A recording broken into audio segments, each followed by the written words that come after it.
Hello everyone, and welcome to the Best of 2019. It's our annual tradition here on ScottyMeLad to take a look back at some of our favorite video games, TV shows, and movies.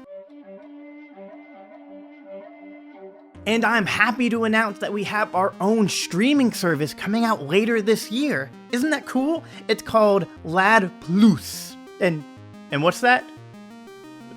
People can't handle another streaming service? It's just too much money? But our viewers are gonna miss out on hit shows like The Mandalorian and BoJack Pilgrim. Oh well. Here are our top TV shows of 2019.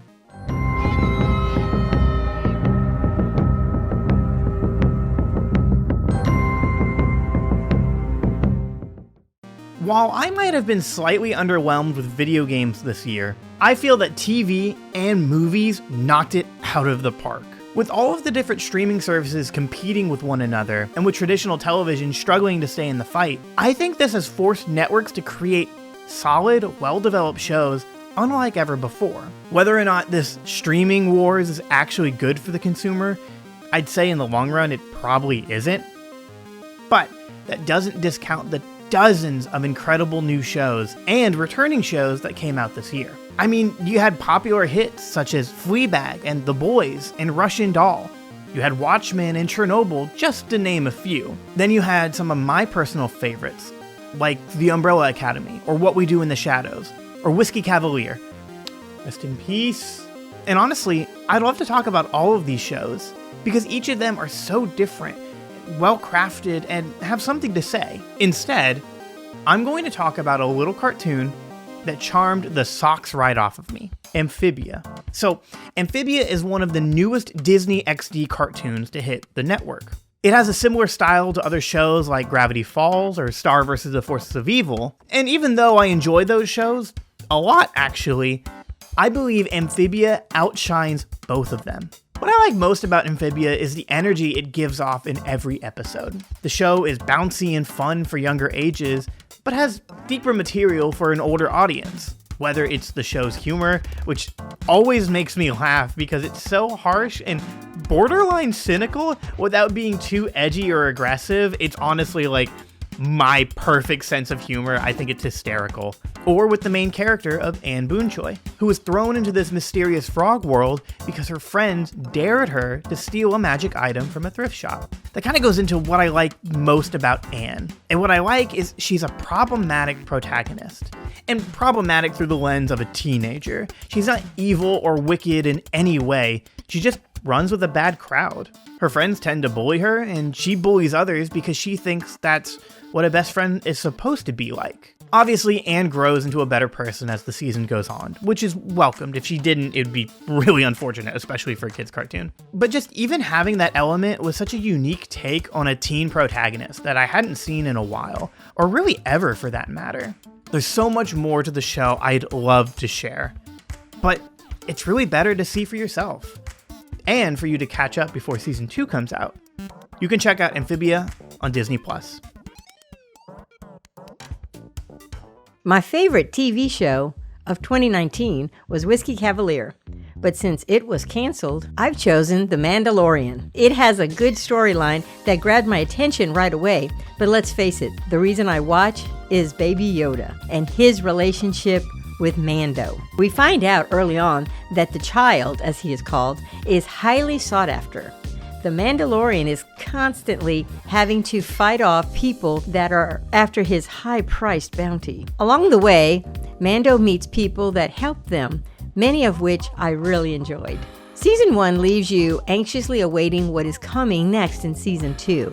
And if you're like me, you can't wait to own your very own little Baby Yoda. So my favorite TV show of 2019 was Haunted on Netflix. Now, I know what you're thinking. What's Haunted on Netflix? And why isn't your favorite TV show a plethora of other fantastic TV shows that came out in 2019?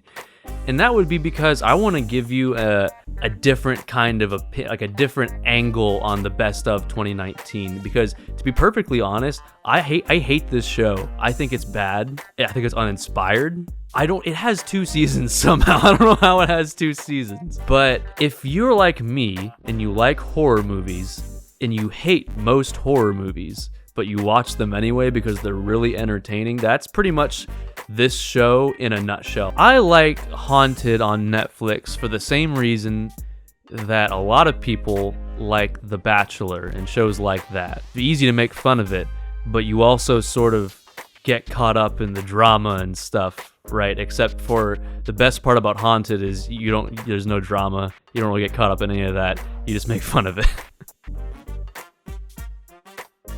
My absolute favorite TV show of 2019 was Mr. Robot. It's just, the show has always been an extremely personal favorite of mine. So when this show first started, it presented itself through the lens of this sort of like hacker subversion version of Fight Club. Watching it go from that cool cybersecurity engineer by day, vigilante hacker by night show to what it ended up being was quite the experience.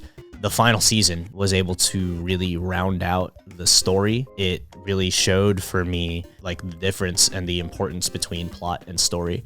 I had a really personal investment on this show in that Rami Malek's character, Elliot Alderson, was this sort of voice narrating mostly the entirety of the show, whose voice sort of spoke to an anger within me about the things that I couldn't really control.